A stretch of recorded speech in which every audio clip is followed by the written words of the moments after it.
കരങ്ങൾ തീരാത്ത കണ്ണുനീരിൽ തോരാത്ത കഥയെന്നു പറഞ്ഞിടട്ടെ ജാരിയ കഥയെന്നു പറഞ്ഞിടട്ടെ ജാരിയ കഥയെന്നു പറഞ്ഞിടട്ടെ. ವೇದಿಕೆಯಲ್ಲಿರುವ ಗಣ್ಯ ಅತಿಥಿಗಳೇ, ಪ್ರಿಯ ಉಸ್ತಾದರೇ ಹಾಗೂ ನನ್ನ ಪ್ರೀತಿಯ ಸಹೋದರ ಸಹೋದರಿಯರೇ, ಈ ಸುಂದರವಾದ ಪ್ರವಾದಿ ಮೊಹಮ್ಮದ್ ಮುಸ್ತಫಾ ಸಲ್ಲಲ್ಲಾಹು ಅಲೈಹಿ ವಸಲ್ಲಮರ 1500ನೇ ವರ್ಷದ ಜನ್ಮ ದಿನಾಚರಣೆಯ ಈ ಸಂದರ್ಭದಲ್ಲಿ ನಾವು ಇಲ್ಲಿ ಒಂದು ಪುಟ್ಟ ಕಥಾ ಪ್ರಸಂಗವನ್ನು ಹೇಳಲು ಬಯಸುತ್ತೇವೆ. ಅಲ್ಲಾಹ್ ಅದಕ್ಕೆ ತೌಫೀಕ್ ನೀಡಲಿ, ಆಮೀನ್. ನಾವು ಹೇಳುತ್ತಿರುವ ಕಥೆಯ ಹೆಸರು ಅದೇ ಅಜ್ಞಾನ ಕಾಲದ ಕಣ್ಣೀರು. 1000 വർഷത്തിൽ മുമ്പ് വരുക്കൽ മുത്തു നബിയും ഇതാ വന്ന് ദീനിന്റെ കാര്യം പഠിപ്പിച്ച് ധീരതയിൽ അവർ മുന്നേറി. ജാഹിലിയത്തിൻ കഥ പറയാൻ നബി അവരുടെ മുന്നിൽ വന്നെത്തി. നബി അവരുടെ മുന്നിൽ വന്നെത്തി. 1500 ವರ್ಷಗಳ ಹಿಂದೆ ಮದೀನಾ ಮಸೀದಿಯಲ್ಲಿ ಯಾರೋ ಎದ್ದು ನಿಂತು ಏನೋ ಹೇಳುತ್ತಿದ್ದರು. ಅದು ಯಾರೆಂದು ಗೊತ್ತೇ? ಅದು ನಮ್ಮ ನಿಮ್ಮೆಲ್ಲರ ಲೋಕೈಕ ಪ್ರವಾದಿ ಮೊಹಮ್ಮದ್ ಮುಸ್ತಫಾ ಸಲ್ಲಲ್ಲಾಹು ಅಲೈಹಿ ವಸಲ್ಲಮರವರಾಗಿದ್ದರು. ಆ ಸಂದರ್ಭದಲ್ಲಿ ಪ್ರವಾದಿಯವರು ದೀನಿ ವಿಷಯಗಳನ್ನು ಸ್ವಹಾಬಿಗಳಿಗೆ ಕಲಿಸುತ್ತಿದ್ದರು. ಆ ಸಂದರ್ಭದಲ್ಲಿ ನಬಿಯವರು ಜಾಹಿಲಿಯ ಕ್ರೂರ ಕೃತ್ಯಗಳ ಬಗ್ಗೆ ತನ್ನ ಸ್ವಹಾಬಿಗಳಿಗೆ ಹೇಳುತ್ತಿದ್ದರು. ಅದೇ ಸಂದರ್ಭದಲ್ಲಿ ಇದ್ದಕ್ಕಿದ್ದಂತೆ ಸ್ವಹಾಬಿಗಳಿಂದ ಒಬ್ಬರು ಎದ್ದು ನಿಂತರು. ಅದು ಯಾರು ಗೊತ್ತೇ? കണ്ണീരിൽ വന്ന സ്വഹാബ നബിയോട് പറയുന്നേ, ഞാനൊരു തെറ്റെന്നു ചെയ്ത് നബിയോരേ, മാപ്പുണ്ടു എന്റെ മുത്തു നബിയോരേ, മാപ്പിനായി തേടുന്നു മുത്തു നബിയോരു, മാപ്പിനായി തേടുന്നു മുത്തു നബിയോരു. ಅದು ಬೇರೆ ಯಾರು ಅಲ್ಲ, ಅದು ಸ್ವಹಾಬಿಯಾಗಿದ್ದರು. ಅವರ ಕಣ್ಣಲ್ಲಿ ತುಂಬಿಕೊಂಡು ಅಳುತ್ತಾ ಪ್ರವಾದಿಯವರ ಬಳಿಗೆ ಬಂದರು. ಅವಾಗ ಪ್ರವಾದಿ ಮೊಹಮ್ಮದ್ ಮುಸ್ತಫಾ ಸಲ್ಲಲ್ಲಾಹು ಅಲೈಹಿ ವಸಲ್ಲಮರು ಸ್ವಹಾಬಿಗಳಲ್ಲಿ ಕೇಳಿದರು, ನೀನು ಯಾಕೆ ಅಳುತ್ತಿದ್ದೀಯಾ? ನೀನು ಏನು ತಪ್ಪು ಮಾಡಿದ್ದೀಯಾ? ಹೇಳು ಸ್ವಹಾಬ. ಅವಾಗ ಸ್ವಹಾಬ ಹೇಳಿದರು, ನಬಿಯವರೇ, കല്യാണഗതിക്കാനായി ഒരുങ്ങിയിടുന്നേ, സുന്ദരിയായ പെണ്ണ് ഞാൻ ചേരുന്നേ, സന്തോഷമായ ഒരു പെണ്ണ് കുഞ്ഞി പിറന്നേ, സന്തോഷമായ ഒരു പെണ്ണ് കുഞ്ഞി പിറന്നേ. ಅದೇ ನಬಿಯವರೇ, ನನಗೆ ಮದುವೆಯ ವಯಸ್ಸು ತಲುಪಿದಾಗ ಸುಂದರಿಯಾದ ಹುಡುಗಿಯನ್ನು ಕಂಡು ನಾನು ಮದುವೆಯಾದೆ. ಸ್ವಲ್ಪ ಸಮಯದ ನಂತರ ಅವಳು ಗರ್ಭಿಣಿಯಾದಳು. ನನಗೆ ತುಂಬಾ ಖುಷಿಯಾಯಿತು. ಹೀಗೆ ಒಂದು ದಿನ ಅವಳು ಒಂದು ಮುದ್ದಾದ ಹೆಣ್ಣು ಮಗುವಿಗೆ ಜನ್ಮ ನೀಡಿದಳು. ಅವಳು ಒಂದು ಮುದ್ದಾದ ಮಗುವಾಗಿದ್ದಳು. ನನಗೆ ತುಂಬಾ ಸಂತೋಷವಾಯಿತು. ಅವಳು ನಗುತ್ತಾ ಆಟವಾಡಲು ಪ್ರಾರಂಭಿಸಿದಳು ಮತ್ತು ನನಗೆ ತುಂಬಾ ಸಂತೋಷವಾಯಿತು. ಅಷ್ಟರ ಹೊತ್ತಿಗೆ ಏನಾಯಿತು ಗೊತ್ತೇ? കല്ലിന്റെ കരലായ ഇഷ്കിന്റെ ഇഷ്കായ കൺമണി മോലെ നീ ചിരിച്ചിടുന്നേ, എന്നെ കണ്ടപ്പോൾ എന്നെ കളിയാക്കുന്ന അപമാനം താങ്ങാതെ ഞാൻ കരയുന്നേ, അപമാനം താങ്ങാതെ ഞാൻ കരയുന്നേ, അപമാനം താങ്ങാതെ. ನನ್ನ ಮುದ್ದಾದ ಮಗಳು ಮನೆಯ ಅಂಗಳದಲ್ಲಿ ಆಟವಾಡುತ್ತಿದ್ದಳು. ಇದ್ದಕ್ಕಿದ್ದಂತೆ ನನ್ನ ಸ್ನೇಹಿತರು ನನ್ನನ್ನು ಕೆಲಸಕ್ಕೆ ಆಹ್ವಾನಿಸಲು ಮನೆಗೆ ಬಂದರು.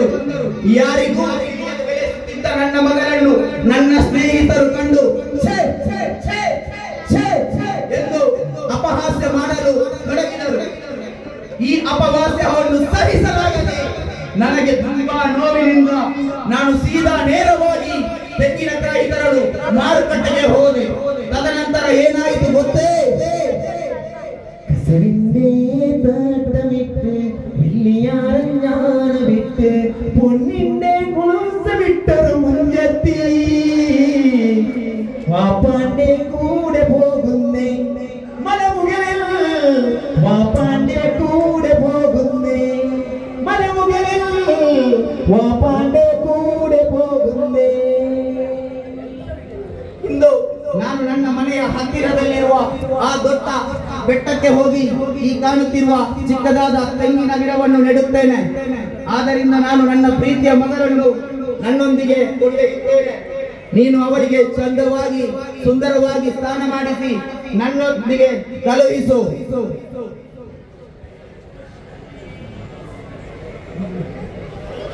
ഉപ്പ ഉപ്പ കൈ പിടിച്ചിട്ട് എവിടത്തേക്കാ പോകുന്നേ പോകുന്നേ തെങ്ങും തയ്യും നടുവാനായി മലയിൽ മുകളിൽ പോകുന്നേ മലയിൽ മുകളിൽ പോകുന്നേ.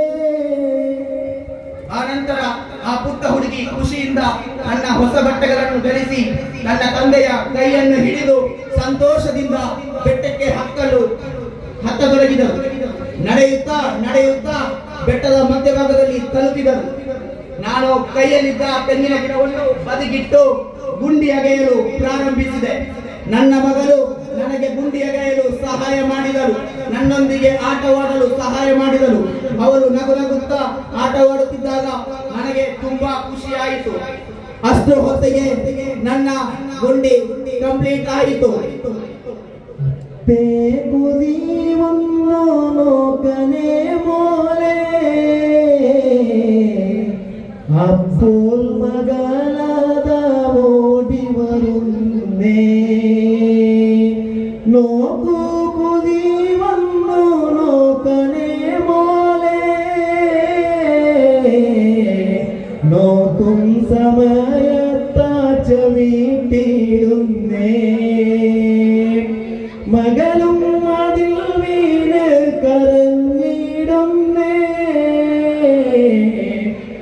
ഉപ്പ ഉപ്പ എന്ന് വിളിച്ചിടുന്നേ നാനാം കഴിയാതെ കല്ലെടുക്കുന്നേ നാനാം കഴിയാതെ കല്ലെടുക്കുന്നേ തലയിൽ ഇട്ട് മകളെ ഒന്നു കരയുന്നേ.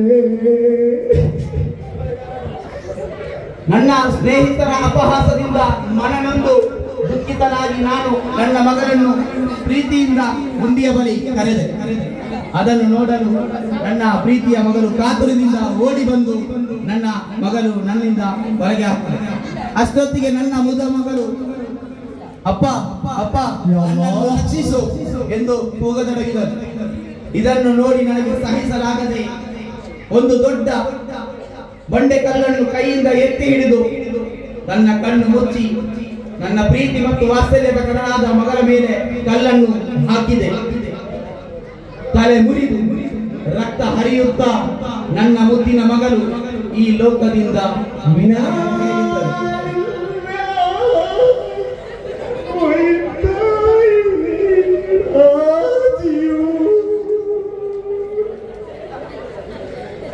ಈ ಕಣ್ಣೀರಿನ ಕಥೆಯನ್ನು ಕೇಳಿದ ಪ್ರವಾದಿ ಮುಹಮ್ಮದ್ ಮುಸ್ತಫಾ ಸಲ್ಲಲ್ಲಾಹು ಅಲೈಹಿ ವಸಲ್ಲಂ ಅವರು ಹೇಳಿದರು, ಓ ಸ್ವಹಾಬ, ಅಲ್ಲಾಹು ನಿನ್ನ ಎಲ್ಲಾ ತಪ್ಪನ್ನು ಕ್ಷಮಿಸಿದ್ದಾನೆ. ಪ್ರಿಯ ಸ್ನೇಹಿತರೆ, ಈ ಕಥೆಯಿಂದ ನಾವು ಕಲಿಯಬಹುದಾದದ್ದು ಏನೆಂದರೆ, ಎಷ್ಟೇ ತಪ್ಪು ಮಾಡಿದರು, ಏನೇ ಮಾಡಿದರು, ಪರಮ ದಯಾಳುವಾದ ಅಲ್ಲಾಹನು ಕ್ಷಮಿಸುತ್ತಾನೆ. ನಮ್ಮ ಎಲ್ಲಾ ತಪ್ಪುಗಳಿಗೆ ಅವನಲ್ಲಿ ಕ್ಷಮೆ ಕೇಳಿ ಅಲ್ಲಾಹನು ನಮ್ಮ ಎಲ್ಲಾ ತಪ್ಪುಗಳನ್ನು ಕ್ಷಮಿಸಲಿ. ಆಮೀನ್. ಇನ್ಶಾ ಅಲ್ಲಾಹ್, ಇನ್ಶಾ ಅಲ್ಲಾಹ್.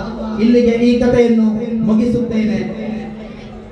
നിർത്തിടട്ടെ നമ്മൾ നിർത്തിടട്ടെ കണ്ണീരി കഥ നിർത്തിടട്ടെ നിർത്തിടട്ടെ നമ്മൾ നിർത്തിടട്ടെ കണ്ണീരി കഥ നിറുത്തിടട്ടെ. സലാം അലൈക്കും സലാം അലൈക്കും പ്രിയ ചങ്ങായിമാരെ സലാം അലൈക്കും. അൽഹംദുലില്ലാഹി റബ്ബിൽ ആലമീൻ. അസ്സലാമു അലൈക്കും വറഹ്മത്തുള്ളാഹി. മാഷാ അല്ലാഹ്. ഒരു ചരിത്രമാണ് മുനീറും ഇസ്മായിലും. മുനീറും ഇസ്മായിലും വേദിയിൽ തന്നെ നിൽക്കണം. എല്ലാവരും അടുത്തതായി വളരെ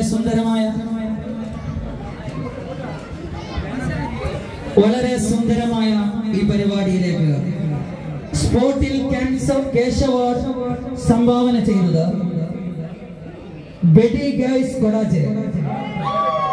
ആദ്യമായിട്ട് കഥ അവതരിപ്പിച്ച അസീസ് അനന്താടിക്ക് ക്യാഷ് അവാർഡ് കൊടുക്കാനായി നമ്മുടെ ജമാഅത്ത് പ്രസിഡന്റ് അബ്ബാസ് വേദിയിലേക്ക് ക്ഷണിക്കുന്നു. അത് ഏറ്റുവാങ്ങാൻ വേണ്ടി അസീസ് അനന്താടിയെ ക്ഷണിക്കുന്നു.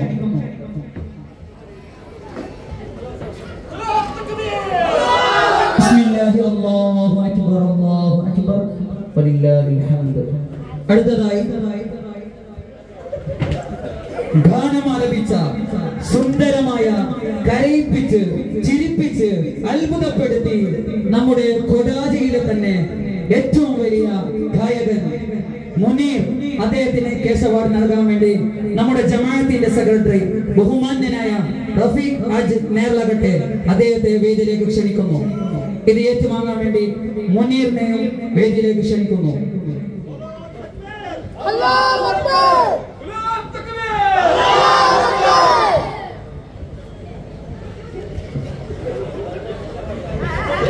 അടുത്തതായി അലവിദ്യാർത്ഥിയുടെ വകയായി ഗാനം ആലപിച്ച മുനീറിന് അലവിദ്യാർത്ഥി സംഘടനയുടെ പ്രസിഡന്റ് സമീർ നെഡ്യാൽ സമ്മാനം നൽകുന്നു. ഏറ്റുവാങ്ങാൻ വേണ്ടി മുനീറിനെ ക്ഷണിക്കുന്നു.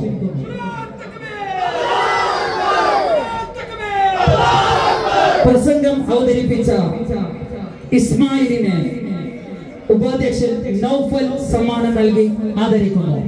നൽകാൻ വേണ്ടി നൗഫലിനെയും ഏറ്റുവാങ്ങാൻ വേണ്ടി ഇസ്മായിലിനെയും ക്ഷണിക്കുന്നു. അല്ലാഹു അക്ബർ.